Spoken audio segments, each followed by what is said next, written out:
Thank you so much for joining us here at Gonzaga University. My name is Dr. Brian Henning. I'm Professor of Philosophy and Environmental Studies here at Gonzaga, where I have the pleasure of directing the Institute for Climate, Water, and the Environment, the host for this lecture series, for our Common Home lecture series, and this is the second event in our series this academic year. And our keynote for this year, typically we would hold these keynote addresses in the spring, but because of the topic, as you'll see and as you know, we're holding it before the election, and so it's a little bit more relevant. Speaking of which, we have a few more events coming up. Our 6th annual Spokane Candidates Climate Change Forum is on the first Wednesday of every October.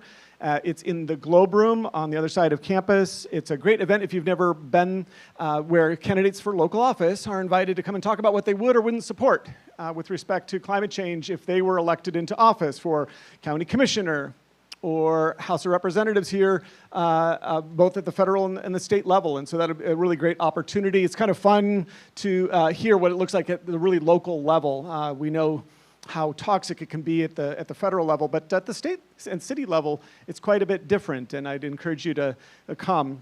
Then on the 22nd, my colleague, Dr. Greg Gordon from Environmental Studies, published an anthology with a number of local contributors on rewilding the urban frontier, on river conservation in the Anthropocene. Will be here in the auditorium on Tuesday, October 22nd. And then we're excited to be hosting an international conference in November on the Columbia River itself in general and governance of it. And just by coincidence, the agreement in principle between Canada and the United States was recently signed. And so there's some movement for the first time in a long time on the Columbia River Treaty. And so there'll be a 2-day or 3-day conference in the Globe Room here at Gonzaga. I'd encourage you to take a look at that. And then this semester will be rounded out with our first talk on population on December 3rd. So if you have any interest, go to gonzaga.edu/climate events and register for those. All but the last one are in person. The last one is a Zoom event, but all of them are live streaming as well. If you have the means, I would always invite you to consider supporting us, whether to make this lecture series possible or the work we do on climate literacy in K-12 classrooms, or climate resilience in the inland Northwest to help communities in our community to adapt to the rapidly changing climate. Consider sending us a little bit of love there. And then, as you know, our speaker tonight is Dr. David Orr, who's going to be presenting on the topic of this anthology that he's recently published from MIT Press called Democracy in a Hotter Time, Climate Change and Democratic Transformation. And so this talk is about that. So let's introduce our honored guest here. Dr. David Orr is the Paul Sears Distinguished Professor of Environmental Studies and Politics Emeritus at Oberlin College and presently Professor of Practice at Arizona State University. Dr. Orr is the author of 8 books, including Ecological Literacy in 1992, Earth in Mind, Island Press 2004, Down to the Wire, Oxford University Press 2012, Dangerous Years from Yale in 2017, as well as co-editor of 5 volumes, including this one from MIT last year, 2023. Dr. Orr has been awarded 9 honorary degrees and a dozen other awards, including a Lyndhurst Prize, a National Achievement Award from the National Wildlife Federation, a National Leadership Award from the U.S. Green Building Council, and more. We here at the Climate Institute are deeply affected by Dr. Orr's work, particularly his groundbreaking efforts related to ecological literacy, that first book that I mentioned from SUNY Press, which serves in a lot of ways as part of the intellectual foundation of the Climate Literacy Project that serves in particular K-12 students in our region who are interested in understanding what climate change is and what they can do about it. So I'm really excited that we were able to invite Dr. David Orr. Please give him a warm Gonzaga welcome.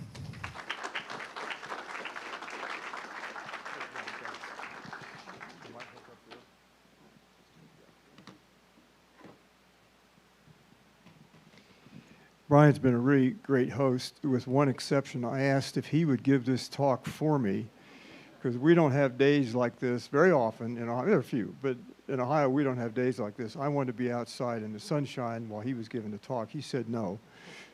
So, We have class outside, Professor. so here I am. It's very nice to be here, and I appreciate Brian's hospitality and all of you that have been in classes and around. I'm a roamer when I talk, and Brian said I have to stay within the light. Is that right, Brian? Right. So you'll just have to put up with me standing still. I don't really want to get overly political, but let me ask a couple of questions here. How many of you are Republicans in the audience? You may want to hold up hands. Come on, do it. If you guys look like you're Republicans up there. All right, never mind. Democrats? Okay. Independents? FBI? We got one FBI agent here. This is a fraught time. And the point of the book, Democracy in a Hotter Time, is that as temperature ratchets up, it changes virtually everything.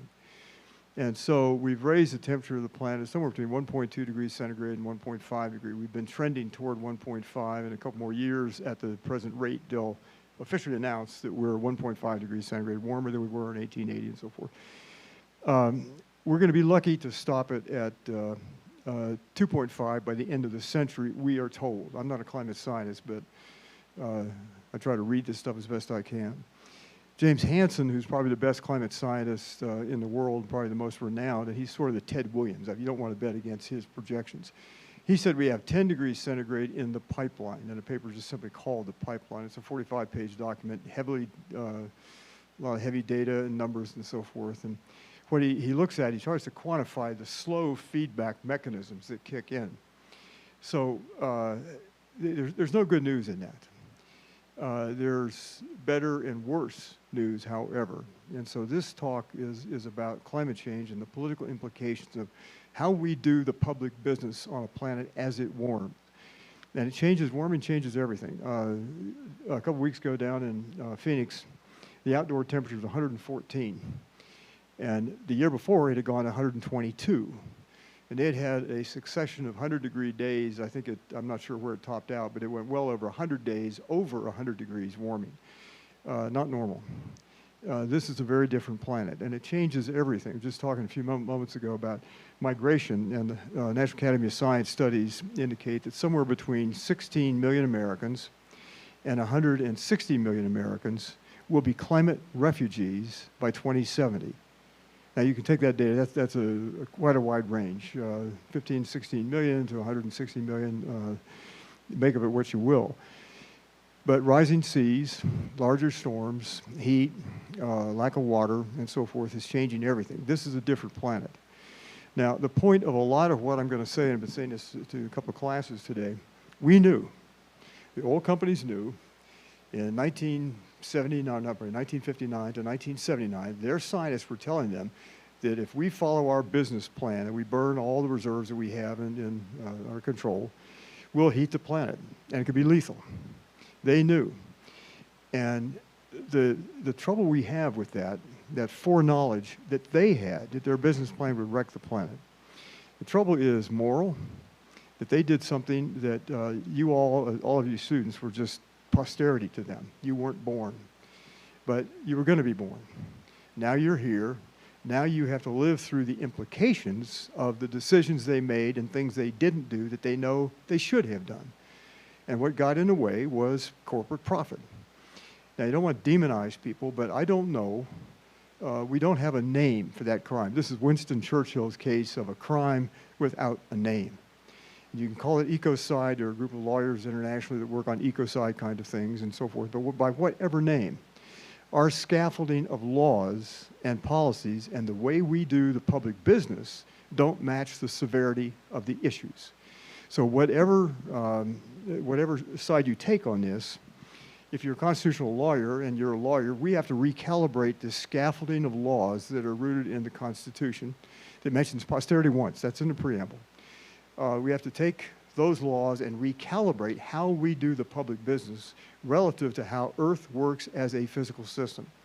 Now, that's just a lot of words, but that is hard intellectual work. So any of you students who want to go into law, that is the challenge. And it's not a small challenge. We've got to rethink this scaffolding of rights. The Constitution was very good on protecting property. And property for them, of course, included slaves. But we have to do better than that. And now we have to think of how we begin to protect the posterity that will be born if we don't wreck the planet. And so trying to extend rights intergenerationally. So this democracy in a hotter time, in a way, is aiming toward an intergenerational democracy. And then you think of the other things about this. The more we find out about other species, if I'm reading correctly, the more we understand that thinking wasn't isolated with humans. Animals think, they solve problems. Trees somehow think. Roots are the apparent brains of a tree, and it can detect water some distance from the tip of the root. It can detect toxics and so forth. So there's something going on there. And it may have been that as we structured not just the law, but the whole intellectual apparatus of the Western society, we missed a few things. We missed the fact that Emerson, as Emerson put it, we live in the lap of great intelligence. And that, he didn't refer to all the things I'm mentioning here, but there is something that is awfully akin to intelligence out there. And so we're at a point where we don't quite know what to do. This democracy in a hotter time democracy was born in the Holocene. Its future is going to be in whatever you want to call it, the Anthropocene. A colleague of mine down at Arizona State who writes about fire, Stephen Pine, calls it the Pyrocene. This fire is increasingly abundant, and we are fire creatures on a fire planet. But whatever name, this is a different Earth. And we're used to thinking, and this is a cultural thing, and particularly Americans, but we're used to thinking of problems being solvable. Now, if you've got a busted carburetor on a Ford pickup truck, and I've had a few, that's solvable. You can fix that. Climate change isn't quite like that. The carbon I burned and left in the atmosphere yesterday when I flew out here from Cleveland, 1,000 years from now, there'll still be 20 or 25% of that carbon still in the atmosphere. And that doesn't include, when we talk about CO2 levels in the atmosphere, that's not including, if I understand the story correctly, things that we call CO2 equivalent, CO2 with a small e. That is other heat-trapping gases rendered in carbon dioxide units. And so we're closer to 500 parts per million than we are to 400. We're now at 420 and some change. But this is an unprecedented situation. Now, I want to jump ahead to something I want to deal with later in the talk, but we're used to being, and this is part of our cultural background, we're all products of Edward Bernays' advertising. Edward Bernays was Sigmund Freud's nephew. And Bernays figured out, using Uncle Sigmund's thinking, that humans are saleable. But Freud knew that we have a superego. That's up here, all the things we should do. And then there's an ego, that rational part of our brain where we calculate and do kind of cost-benefit analysis, although I think that we're probably we're better rationalizers than we are rational thinkers. But Bernays had Uncle Sigmund's idea that you sell, when you want to sell something, you sell it to the id. That's that trap door down into our bad side. The 7 deadly sins reside down there in the id. And you want to sell cigarettes to women, for example, you don't sell it by superego, because there's no superego to be involved there. You don't necessarily sell it by rational argument. You sell it by id. And so when Bernays organized an effort back in the 1920s or late 1910s to get women to smoke cigarettes, you know what he did? He got a bunch of debutantes to walk down Fifth Avenue and stop in front of a bevy of a whole pile of cameras, hitch up their skirt, pull out a cigarette, and light it up. And the advertising phrase was, debutantes lighting little torches of freedom. He was tapping into their resentment of male domination. And it worked. The women began to smoke. For men, when selling cars, Bernays turned around and said, well, look, let's sell cars as sexual symbols. So he goes back down to id, and a car became a symbol of male potency. More horsepower and more chrome and so forth. If you had that particular car, women would flock to you and so forth. I mean, you get the point. So we're products of the Bernaysian world, a century or more of advertising. We're all products of it. So we're more dependable consumers than we are citizens. Now, democracy in a hotter time means we have to make a shift.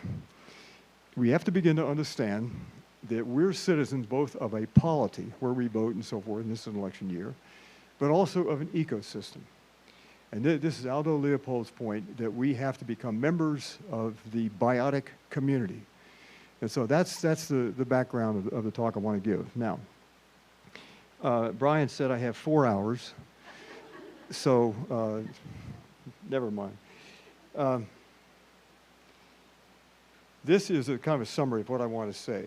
And I want to begin to connect climate change with the way we do politics. Years ago, in working for Jimmy Carter, we knew enough a long time ago to do a lot better on climate change than we've done. And the reasons did not have to do with economics. It did not have to do with technology. They had to do with the way we do our politics, the way we organize the public affairs.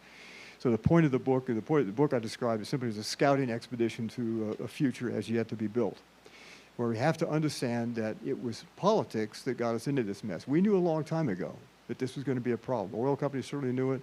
The scientists knew it. The first warning to a U.S. president was given to Lyndon Johnson in 1965. We knew what was coming, and we didn't act. And so the question for us is, how do we begin to rethink our politics? Now, this is going to step on a lot of toes, but it's time to rethink how we do the public business at all levels. And again, we knew. And what we also know is that we are not nearly as rich as we think we are or have thought we were. What we've been doing is pushing a bow wave of debt off onto something we call posterity. So the fuel that we burn casually in cars and houses and so forth, we didn't pay the full price. The full price included a whole lot of stuff that we leave out of economics. So Naomi Klein, down here number 6, Naomi Klein describes climate change as an everything, everywhere issue. It's also an everyone issue. So it doesn't matter where you live. The article that was in the cover story of the Atlantic Monthly July-August issue talked about the Phoenix Valley.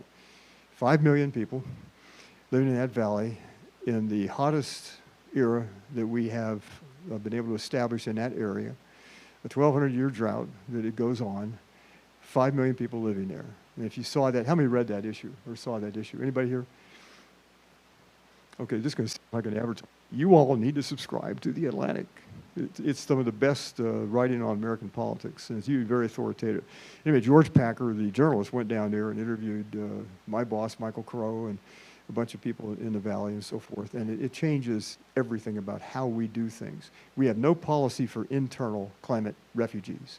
If we think the border now is a mess, wait till we see people fleeing from Arizona and coming to Ohio or going to wherever where there's water problems. So the idea of the book is let's begin to think about this. This era has been called the Great Acceleration, and I don't want to dwell on this because it's kind of a sum total of everything, but everything here is socioeconomic, everything here is Earth system trends, and you can see everything going up exponentially. And carbon dioxide being the one I want to focus on here, but you see the whole idea, the Great Acceleration covered everything that we do. There's more stuff going around the world at a faster rate. We're mining more, we're moving more material, we're affecting more things. And so the Great Acceleration, that's simply the backdrop of all this, this crisis. So it isn't just climate. Climate's kind of the sum total of it, the sum total of our sins in effect. Now, I want to make a point here before I get in any further. I don't think there are many accidents in the world as I understand it. There are a few. And there are black swan events and so forth. But I think what we mostly see is the working out of the rules of the system. I don't think climate change is any mystery. It certainly wasn't to Saventi Arrhenius, who began to study 1898, 1899, study what happens when you burn a lot of coal and fossil fuels while it goes up in the atmosphere. And his mathematics, hand done, no computers back in that time, his mathematics are still ballpark accurate. We knew. And so it was just the working out of the system. So if you design a system, an economy, that must grow, is powered by fossil fuels with little restraint and almost no foresight, then climate change is just simply a logical working out of the problem. Now, the rules of the system, I want to pick on what's called neoliberalism. This gets into stuff I don't really want to talk about. Liberalism is a subject on its own. Neoliberalism was the view that if we diminish the role of government and give more power to markets, society would be better. Governments were automatically inefficient and wasted money and so forth. Now this is the Mount Pelerin meeting here, the Mount Society Outpost Society meeting in 1947. This came in the wake of World War II. Fascism in Germany, communism in Russia, and so forth. And so these things had a bad reputation. And so their idea was that if we want the West to survive, it's got to take freedom. And the rules of the game were set by Adam Smith, I guess, in The Wealth of Nations and economic literature thereafter. But the neoliberals decided that the market should do what governments had been doing. I want to come back to that point because they were very successful. They laid out a long-term plan. Milton Friedman on the right-hand side, Frederick Hayek on the left. They were influential. They were well thought out. There were a series of meetings at Mount Pelerin and elsewhere. More than anything else, they set the rules for the post-war world.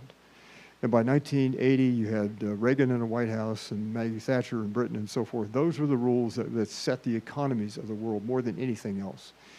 So if you want to find out about climate change, you have to understand what we were doing to earn our keep on the planet. And that was being set by people who had a strong predilection that markets would solve it all. The markets can solve a lot of things. This is not an anti-market comment.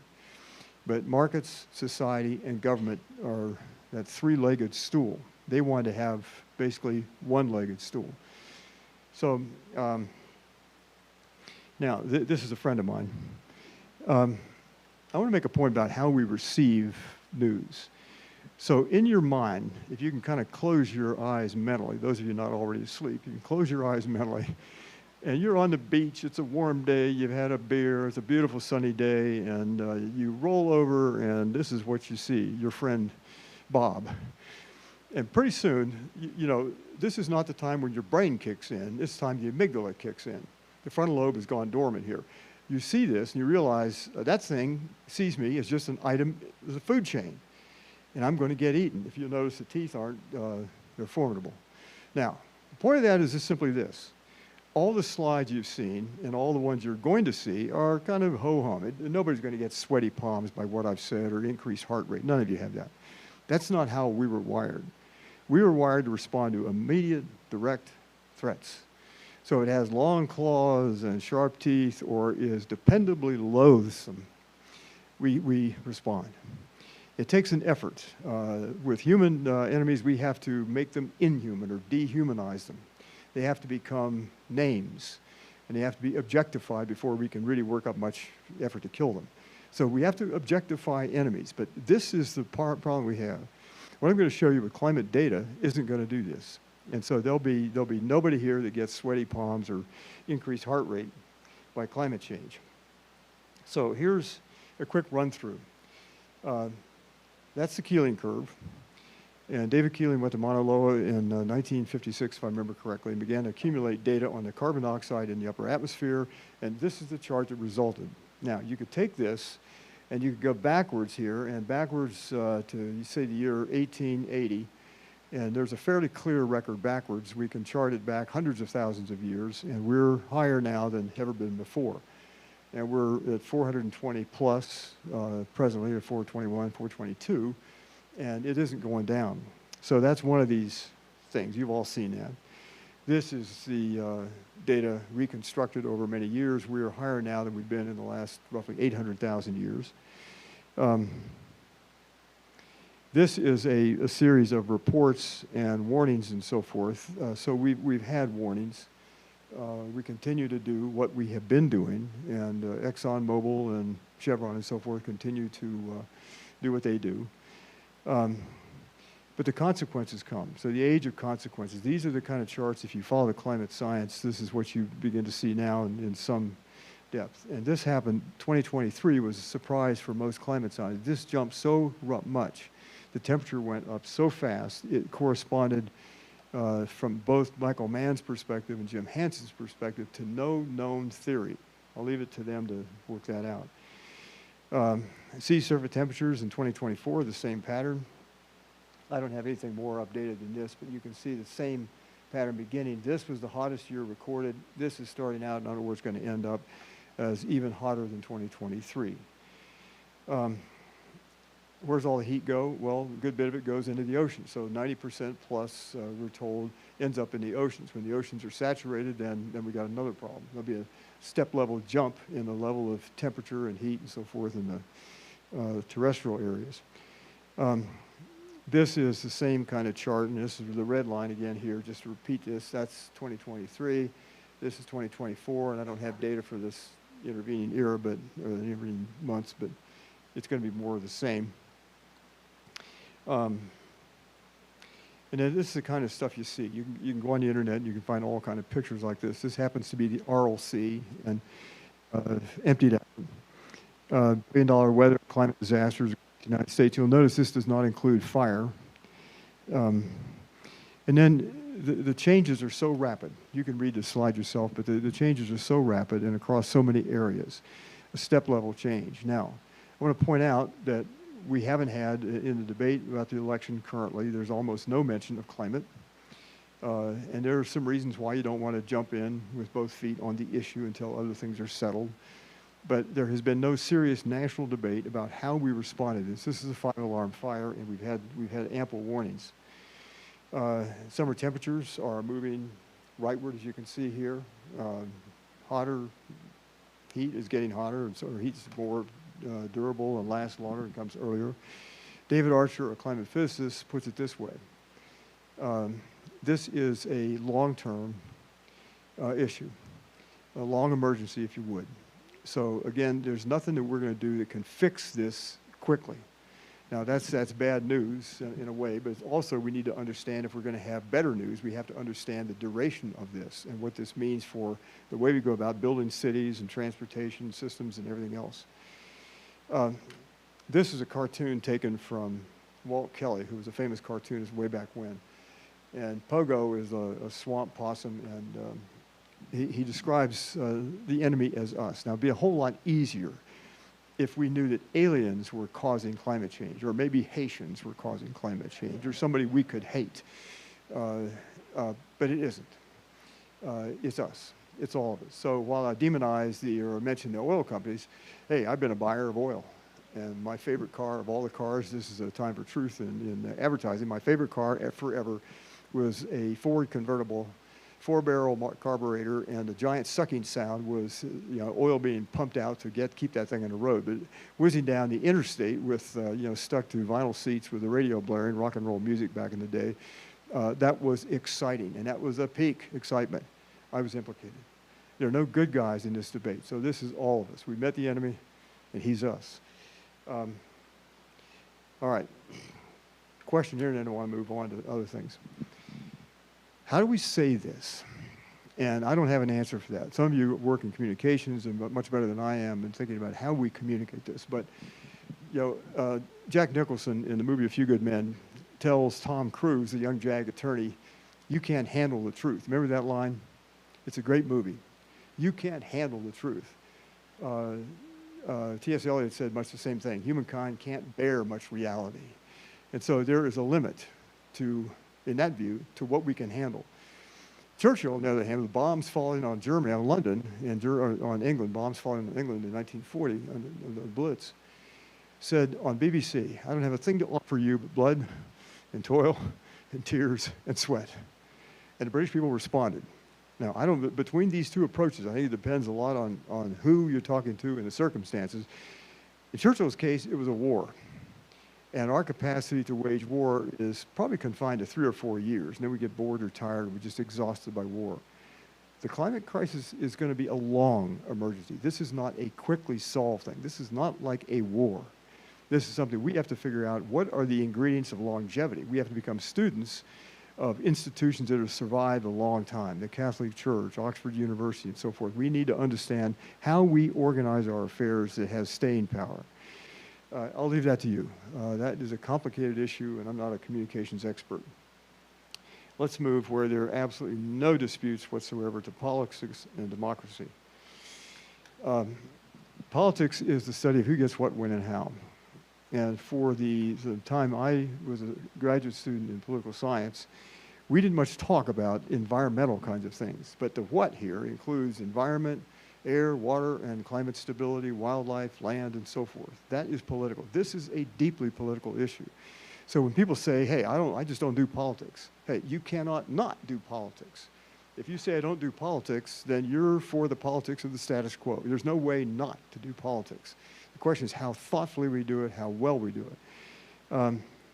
So that's the background. This is a shot I took from the, right beside the temple on the mountain there. This is the agora down here. This is where democracy actually started. And so the conversations that Socrates and Plato and others had, it started there. But it was always a fraught conversation. This wasn't an easy thing. Plato thought democracy, because it led to Socrates' death, democracy was a terrible thing, we could never handle it. Aristotle was a little kinder toward it, but it was a fraught subject. And democracy is one of those things that you can argue about it till the cows come home. What I think we will need in this era are people who defend democracy. Shoshana Zuboff, who is one of the bright lights intellectually of our time, has written a book called Surveillance Capitalism, which is the only 500-page book I'll recommend reading, but it's a great book. Even her footnotes are great. But it's the one system we have developed that has a chance of protecting human dignity and human individuals at its best. Not always, obviously, not anywhere all that well, but it's a system that has to grow. And it began over around campfires a long time ago, called that Democracy 1.0, in Greece 2.0, in Philadelphia and in Paris, France 3.0, and now we've got to invent what I'm calling Democracy 4.0, a democracy that can handle future generations, avoid things like climate change and so forth. C.S. Lewis just said that nobody has the right to have unchecked power over their fellows. He said that, for example, that he wasn't equipped to be the head of a chicken coop. And you think about this, unchecked power, and we're right in the middle of this debate now with Donald Trump and the Supreme Court and so forth about how much power do we give one person? And I think there are reasons to think about this when you push back from Trump, leave Trump aside for a minute. But why do we give one or two people around the planet the right to launch Armageddon? Where does that come from? And who debated that? And is there an alternative to that? Can we move to that so only, let's say, I don't know, a group of 1,000 grandmothers can decide to launch nuclear war? Or maybe it's grade school kids or something. Or why do we have any decision to make about launching a nuclear war at all? Now, you'll notice what I'm saying is basically disappeared from public dialogue. There was a time when we talked about these things, but that conversation has died out. I think it needs to come back as part of this larger conversation about how much power we give to some people and so forth. Thucydides in the Peloponnesian War. If you read it, just scan this quickly. If you read this, compare this to the daily headlines. Democracy was a tough thing. And when you got right down to it, words changed their ordinary meanings. Impulsive rashness was held the mark of a man. The cause of all these evils was the love of power due to ambition and greed. Neither justice nor the needs of the state restrained them. And go on. Does that sound like today's headlines? Now, that, for those of us in education, this strikes really close to home. Our obligation to our students is to tell the truth. Words matter. How we use words matters. And words that are used to deceive and to lie and so forth are words that are used to, for public or private gain instead of public good. That counts. And so this is our stock in trade in higher education and schooling generally.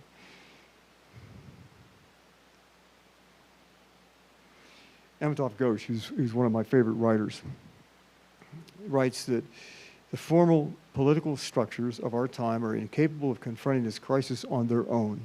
It may be that climate change represents in its very nature an unsolvable problem for modern nations in terms of their biopolitical mission and the practices of governance associated with it.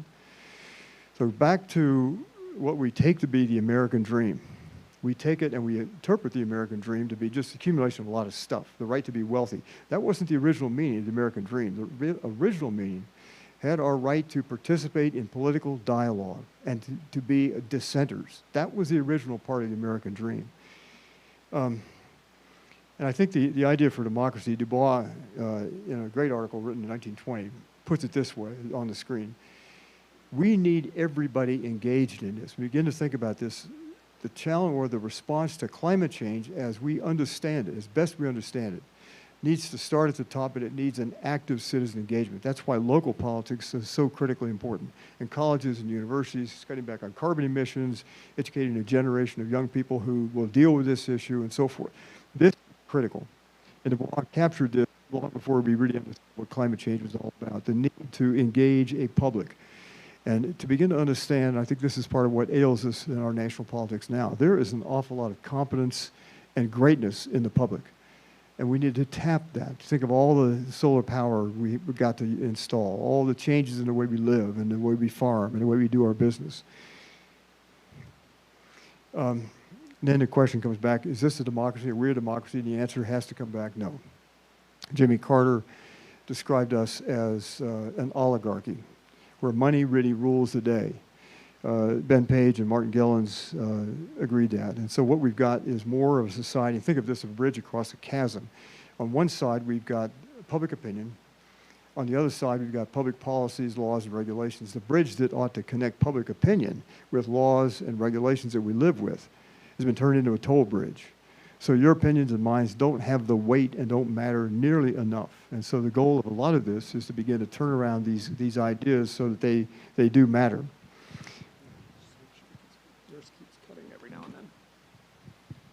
This has the filter for taking out whole comments that I make, right? All right. And then begin to look at the data, how much we are attuned to democracy. You got 70%, 60%, 90% want certain kind of things.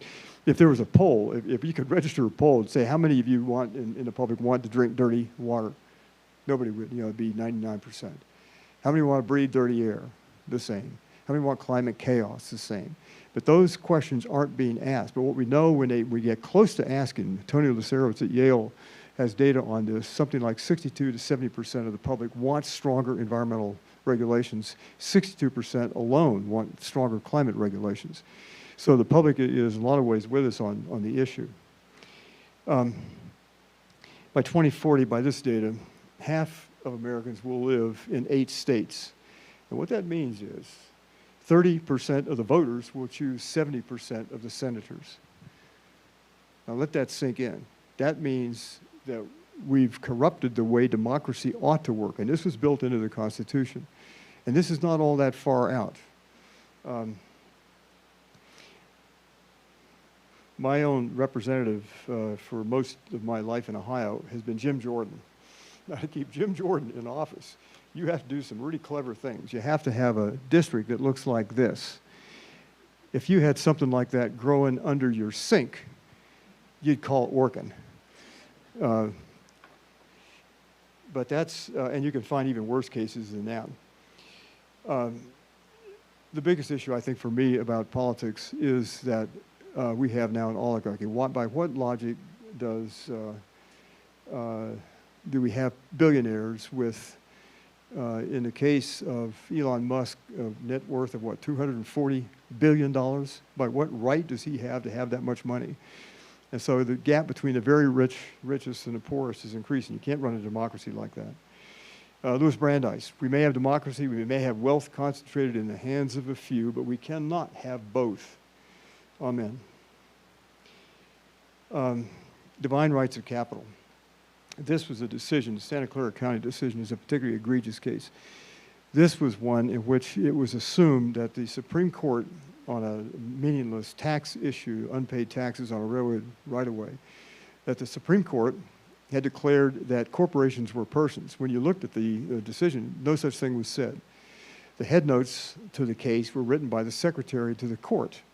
And he put in there, the court assumed that, but that was not a Supreme Court justice. Justice Waite was ill at the time, and so this fell to a guy who was a railroad attorney, that corporations have the legal rights of persons. Now, you and I are persons, and we be in one place at one time. We're mortal, we die, we have morality, we have all these other things. Corporations, none of that. So the idea, and it's an idea that's worked a lot of mischief in American politics, is that corporations have the legal rights of persons. It's more complicated than that. But that is a mischievous way to organize the public business. And so if you give corporations the rights that you and I ought to have under the Bill of Rights, then you get a lot of trouble. And we've had a good bit of that. How many of you have read or know of the Lewis Powell memo? Okay, a couple of hands. The rest of you have a homework assignment. Google Lewis Powell memo, 1971. He was later a Supreme Court justice. When he wrote the memo, he was an attorney in Richmond, Virginia. And the Powell memo was described or was aimed to be a counterattack against the hippies and the post-war, the Vietnam War protests and civil rights protests and so forth. It was an organized counterattack against progressive forces in America. And it caused the creation of a lot of right-wing think tanks and a lot of things that still go on. The upshot was that this era has been marked by a consistent and strong and very well-funded war against the idea of government. And so the faces on the screen are no mystery to anybody. The government is the problem. Well, government, yes, can be the problem, but so can every other organization. Gonzaga could be a problem. Oberlin College can be a problem. Organizations generally need to be monitored and well-maintained and well-supervised and well-run. But the idea that government is automatic, government does no more than we ask it to do. And coming into the climate change era, go back to that one number, that there'll be internal climate refugees ranging in number from 13 million to 160 million, whatever those numbers might be. There we will need a government that can help relocate people, rehouse people, and begin to rebuild parts of the country that are going to be suffering. So the idea is somehow that we don't need government and get it off our back. And it turns out that was very well funded because there's a reason you want small government. You don't want regulation because you don't want accountability. You don't be held accountable for pollution and for problems that concentrated wealth give you. James Madison put it this way: if men were angels, no government would be necessary. If angels were to govern men, neither external nor internal controls on government would be necessary. We're not angels. So the net result of this war on government is that trust in government has fallen to an all-time low. At the very time we need to be thinking about how we build a government that really does work, can handle climate change. Our trust in our basic institutions of governance have fallen into disrepute. Now, this is simply a list of what we already know. There are some things that governments do that markets cannot do. And you can pick anything on this list, but there are some ways in which we, the people, have to come together to solve public problems. The markets simply can't do it. That neoliberalism was a lie, or at least at very best a partial truth. Markets can do some things, and we ought to take advantage of that. But governments are absolutely essential, becoming more essential year by year as the climate change crisis mounts, along with other crises. But our political dialogue has shifted in my lifetime hard to the right. And the conservatives, what used to be, Eisenhower could not be a member of the Republican Party now. Ronald Reagan could not be a member of the Republican Party as it exists now. They'd simply be drummed out. They've gone too far, the party's gone too far, and our discourse has gone too coarse. Toni Morrison put it this way, that we're trending toward this thing of fascism, that we've always had a flirtation with it. We've had this right-wing movement in this country. The Civil War was in some ways maybe the start of it. But the KKK, we have a darker history. If you listen to Rachel Maddow or read her book, her two books on the subject, there has been a movement toward this right-wing fascist movement. And fascism, simply here, is, in Toni Morrison's words, what we see, I think, in the daily, much of that in the daily news. Could it happen here? Well, in Germany, it did happen. And if you read the history of Germany, it didn't take a majority of people in Germany. It was still a minority that when Hitler took over in 1933, there was still a minority of support. Germans were not necessarily, in large numbers, members of the fascist movement, the Nazi Party, but it took over. Enough people were there. Could it happen here? Well, who knows? The trend is in that direction. The trend is toward autocracy, and this election, I think, has a lot to do with whether it does happen here or not. This was Nuremberg. If you happen to travel in Germany, you can go to the rally grounds in Nuremberg, and the podium here where this is 1934, I believe. The podium here still is there, and you can stand here where hundreds of thousands of Germans went to these Nazi party rallies, and they were quite good at the way they ran the rallies. Leni Riefenstahl that made films of this, The Triumph of Will. How many of you have seen The Triumph of Will? Anybody seen it? Several people have. It's worth looking at. You can go on YouTube and you can see this. It's magnificent propaganda for Adolf Hitler.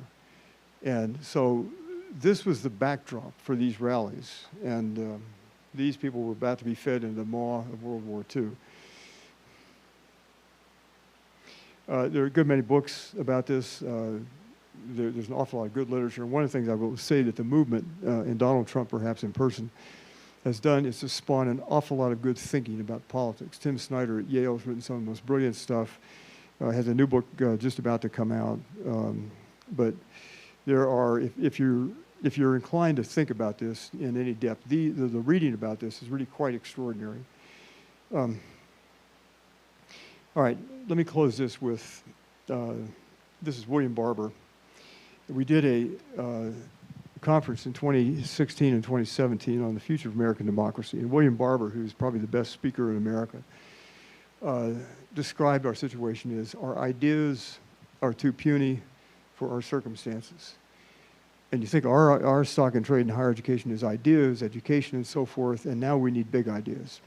And those big ideas aren't complicated. They've been around, justice and freedom and responsibility and all of those kind of things. And that's what Barber was saying in his talk and in a book he has published recently. Greta Thunberg, the same thing, tell the truth. And here is a 14 or 15-year-old woman telling the business executives of the world at Davos, you've got to tell the truth. And the truth of the matter is being hidden. And then how about all students at Gonzaga, Oberlin, Arizona State, Harvard, wherever, graduate understanding how the earth works, on what planet they live, and how it operates.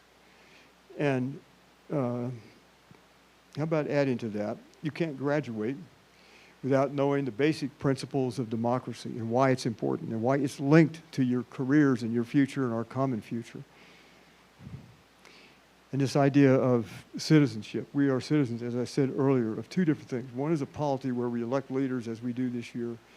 The other is we're part of a biosphere, a biotic community, and we have obligations to both.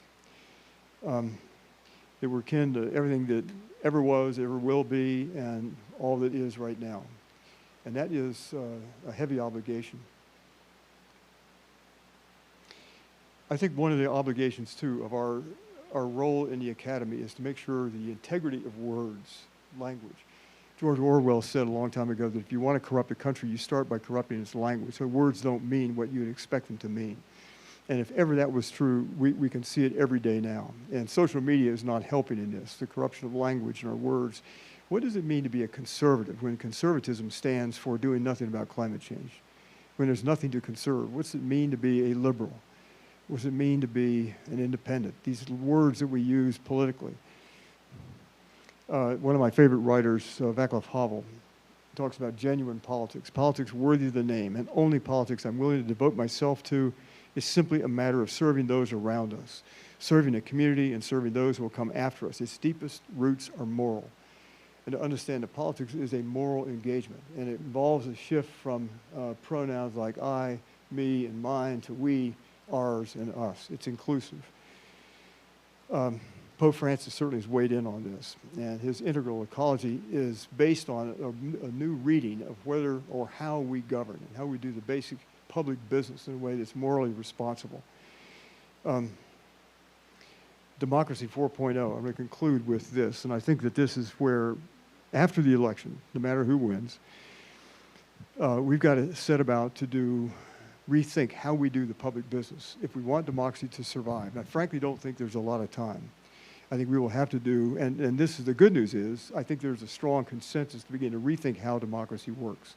I think there's no shortage of ideas and books and so forth that put this together. It's a matter of synthesizing a view of what we can do at our best in the political arena at all levels, local government all the way up to international agencies. But this is an invention, and I would say here that you go down this this list. The hard things on this, the hardest thing I think is our tendency to demonize. And I don't have any answer to where these problems are acute with, say, Hamas and Israel, where there are wrongs on both sides. It's hard to find a side that is right in that. But the same is true with nuclear war and nuclear weapons. This must get back on the public agenda. I'll only mention two other things. The steady state economy. Herman Daly was a friend, and he was one of the speakers in the series, I think, here. More than anybody else, I think Herman brought to the fore that physics are much more basic than the rules of economics as we understand those rules, and that the laws of entropy will prevail, and forced us to reckon with the whole idea of limits. The economy can only grow to a certain size. And his writings, I think, were absolutely brilliant. Related to that, the next item down here, limits to wealth. I mean, who said that Elon Musk could have $250 billion? By what logic does that make any sense at all? With homeless people and so forth. So that's the end of the tale here. And I think that this election, and I can't get too partisan, don't want to do too much in that way, but it's all kind of on the line. And I think we've had threats from the right wing. It's certainly there are no words I can muster to say how much is at stake. But I think we'll blow past the final exit we have, I think, to get our off-ramp to some better destination of what is clearly in prospect. I don't think, so this is serious. For all of you young people, vote. Get other people out to vote. Understand this, pay attention, organize, go door to door if you have to, but get together and vote. It's all at stake.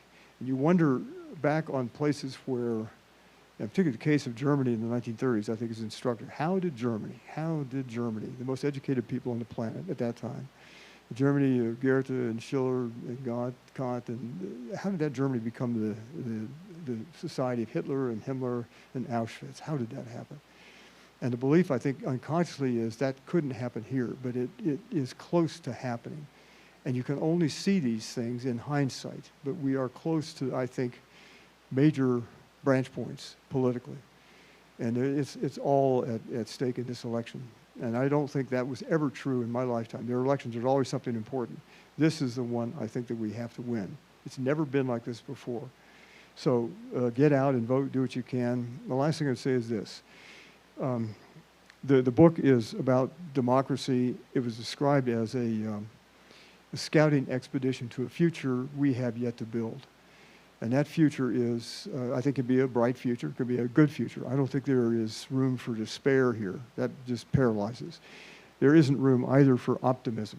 I don't think any rational bettor in an intergalactic betting parlor would bet much on us.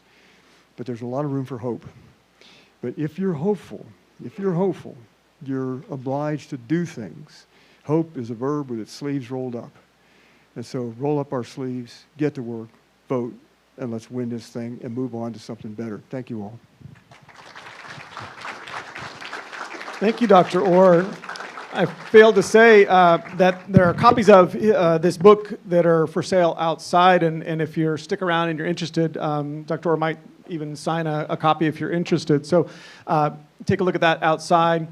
I'd love to start by opening up to questions from students, and then we can go to other community members. Is there a student who'd like to start us off by asking a question? Just mention your name if you would. Hi, Dr. Orr. I'm AJ Jackson.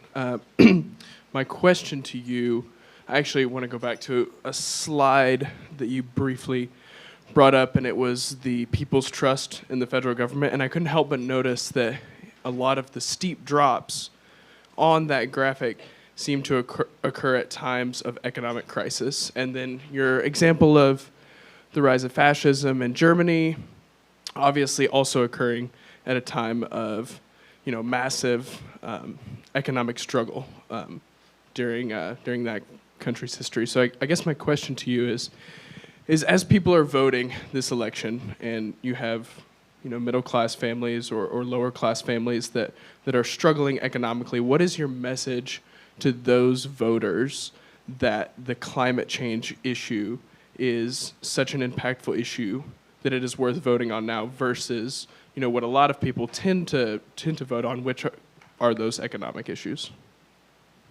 Is there an easier question out there? That's a really good question. And you're at the heart. And I will be personal about this. The Vietnam War, we now know, was fought over a lie. And so one of the big drops there was the drop in public trust of government pronouncements. The Gulf of Tonkin incident never occurred. That was the Gulf of Tonkin resolution. It was what justified sending American troops into Vietnam, or more American troops into Vietnam. That was a drop. And if I was African American, I would think through really hard those government-funded studies of Alabama, Mississippi, and so forth about how disease spread that preyed on black men. And so I'm supposed to trust government and science. I can't do that. And there are so many scandals. And the point here is that government has not done what it should have done. The question also strays into inequity. And I don't know how you run a democracy. And Plato said the same thing. How you run a democracy where you have these wide inequities and this wealth gap. And if I was making pennies on a dollar and working 3 jobs to support a family, I wouldn't trust this government. So Democracy 4.0 is a way to summarize all of those complaints and say we have got to do better.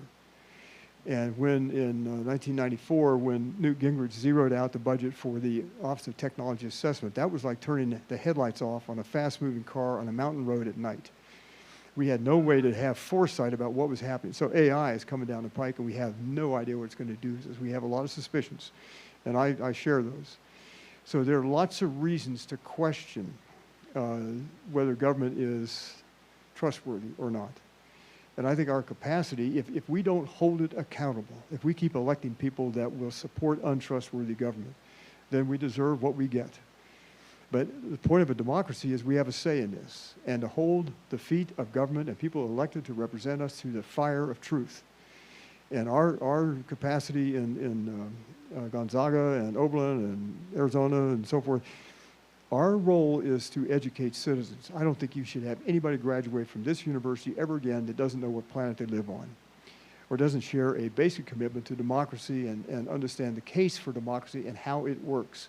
And I would hope some of you young people run for office. I'd love to see some of you get out and run for political office and be the kind of leaders you want them to be. Because it's not going to work very well if good people sit in their hands. All you have to have a disaster is good people do nothing. And so we need good people going into that area. But your question's a really good one. And I think economics are part of it. I think also, one last shot is, I think that a lot of those economic crises go back to 2008. No banker went to jail. The money rescued the banks. And people suffered. They lost their houses, and people suffered, really. So why trust a government that works only for the bankers and the wealthy? And so one of the first things, Democracy 4.0, I would argue, get money out of politics. You want to run for office, you can't take a nickel from anybody but public funds. We pay, one way or another, we pay. And so public elections and having the integrity to know that there is no dark money in those elections. So anyway, your question's a good one. The only amendment I would make would be those economic downturns had a reason. And the reason often were traceable to shenanigans in financial industry and in economics and so forth. But anyway, thanks for that question. So you're going to run for office, right? Yes. Any easy questions now? No. Yeah, yes or no questions. Okay. Yeah, in the back. One second. I'll run up for you. So you are going to run, right?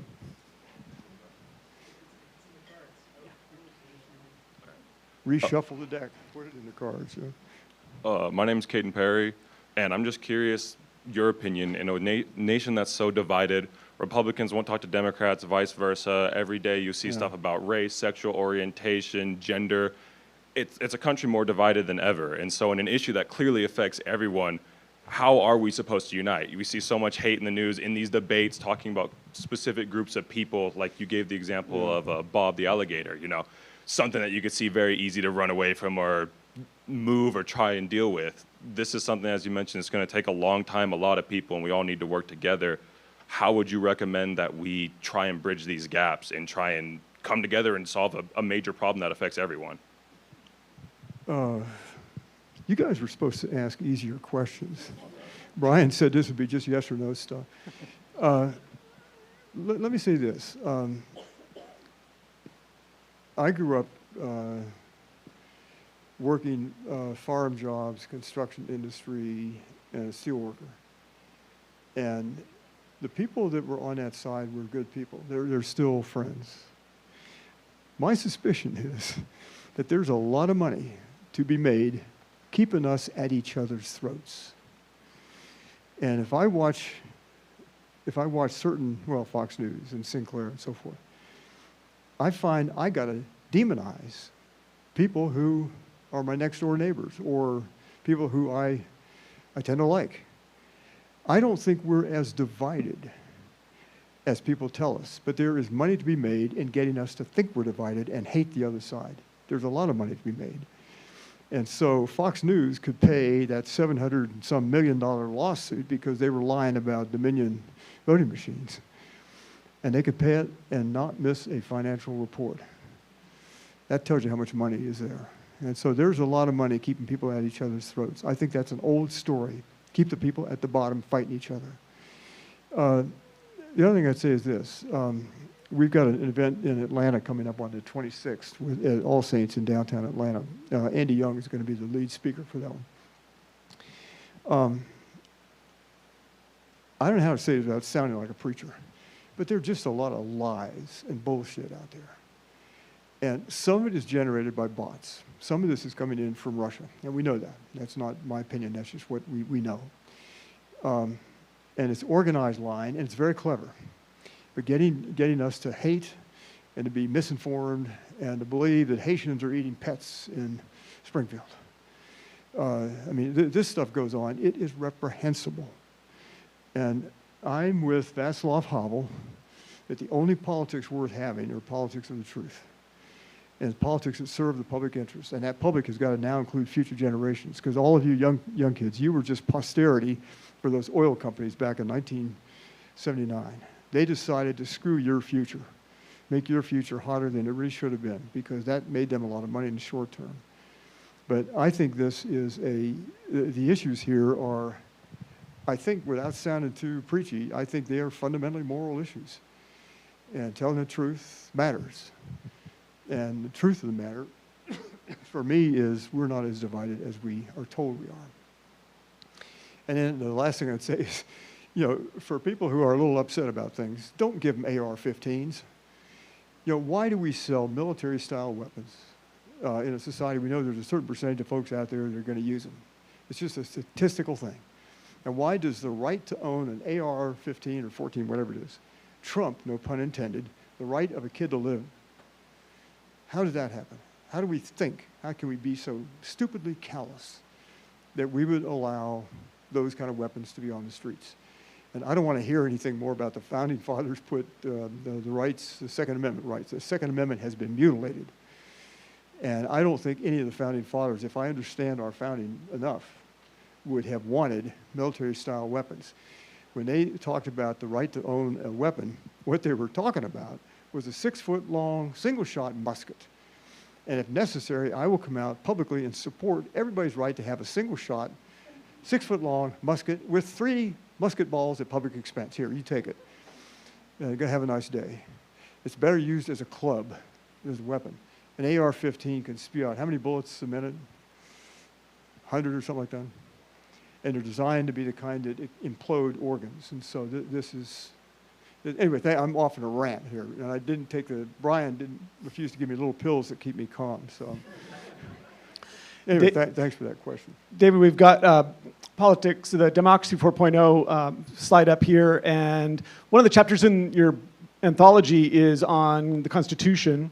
So I just wanted to sort of invite you to sort of connect this to, whether you would support revising this would require revising the Constitution, correct? I think if we got to it, it'd be a really bad day, Brian, to try to revise the Constitution right now, because there are a lot of right-wingers that want to corrupt it in a very different direction. So I think that the thinking about what that Constitution should be should start. But yeah.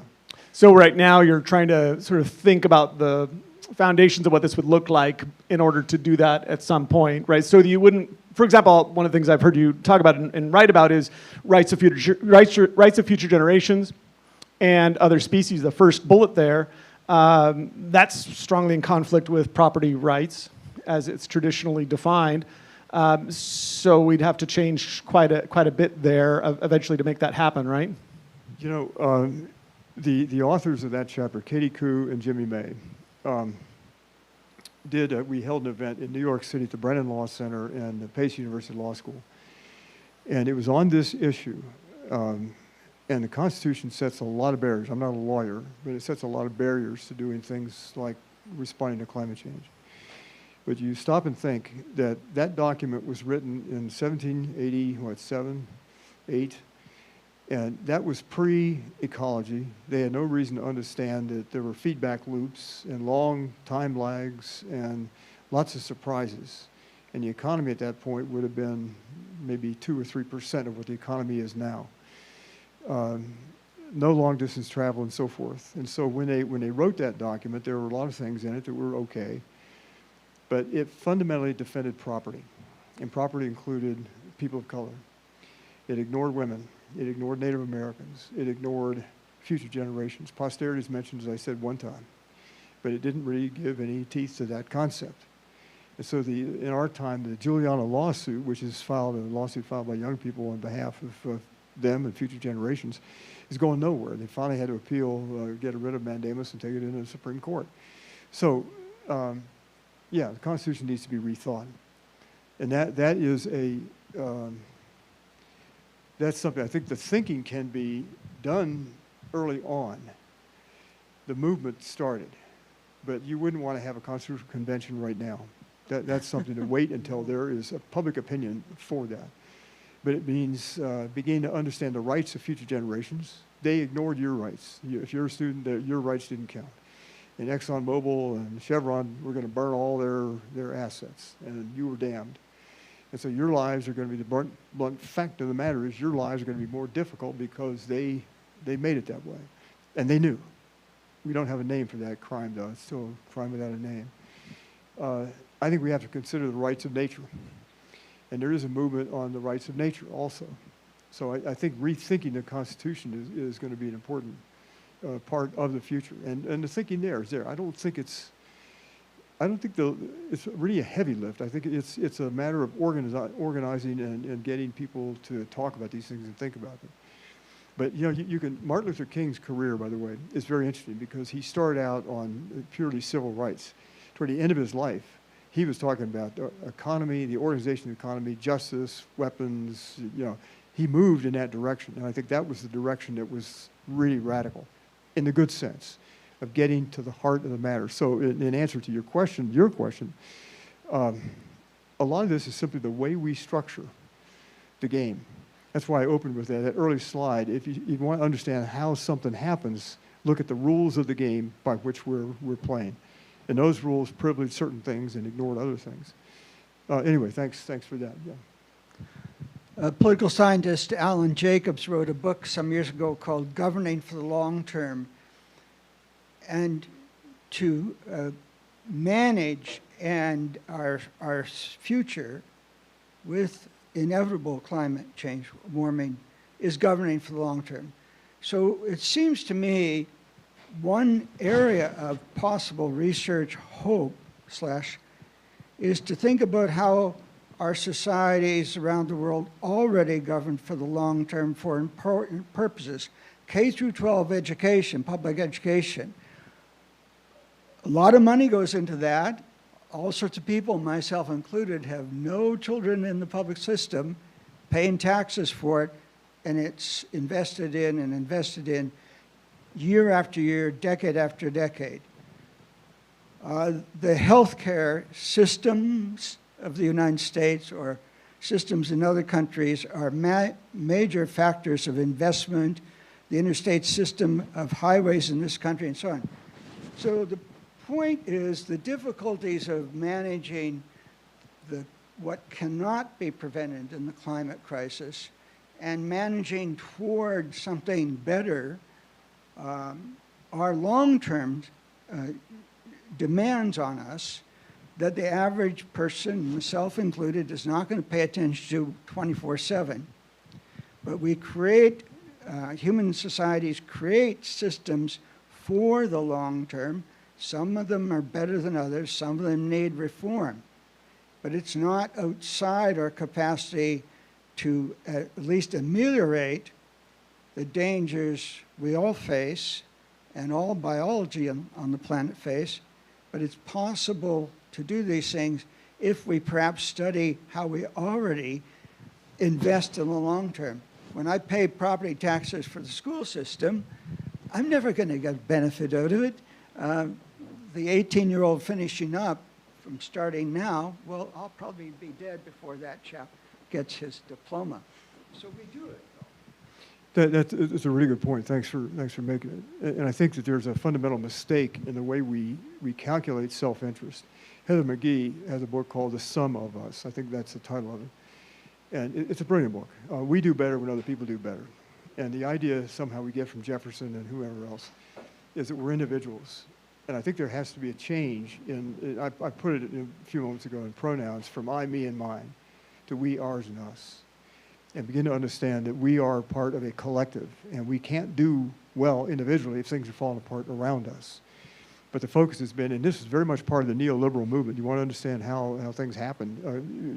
Read Friedrich Hayek, The Road to Serfdom. And he wasn't a totally bad guy, but there were some fundamental mistakes. And the idea that we, it was funny because there, Kenneth Boulding, an economist a long time ago, funny guy, a Scotsman who stuttered badly. But the question was the rights of future generations, and Boulding put it, what has the future done for us lately? And, well, nothing. But taking advantage or taking care of the future has a rebound effect. It helps us understand more about how to take care of ourselves. And this idea of self-interest. And it was picked up, Aldo Leopold, the great forester and ecologist, said the same thing, that you have to look at the collective good. But this is a really good point. I'd only add one other thing. I think we have to be students of two other things. One, we have to be students of those institutions that have survived a long time. How is it Oxford survived and the Catholic Church survived? And what did they do institutionally? And we don't have, we need to become students of long life kinds of things. The other thing I would say is this, and it strikes us, I think, at the level of what we do as educated people. Go with me out to the North Pacific Gyre. That's area of the North Pacific where roughly Texas size now. It's the size of Texas where all the plastics are floating.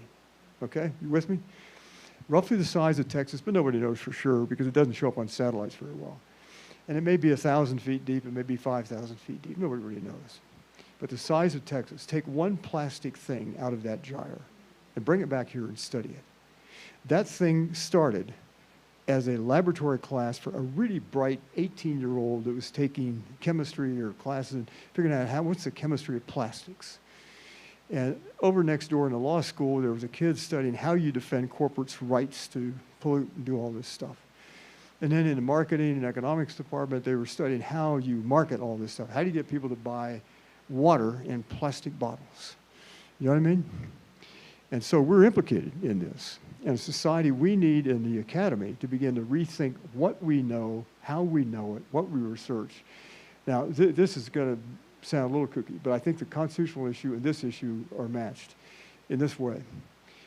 Smarter cultures than ours didn't assume automatically that knowledge was good and that more of it was automatically better and faster was better than slow. They were wiser than that. And so I think it's time to begin to rethink what we take to be knowledge. We assume it's all there. And so research is always about figuring out something new instead of looking back at what we once had. And there's a good bit of stuff on the shelf that we once did, but it's old. And the article that we have in the book by David Gustin, Gustin has an interesting phrase, no innovation without representation. Remember that thing you learned in American history, no taxation without representation? Augustine says the same thing ought to apply to innovation. No innovation without representation. And so who was it that gave us Facebook? And it was going to bring the world together. What it did was open the door for the Russians. And a granddaughter I had that was beaten up by social media for a while.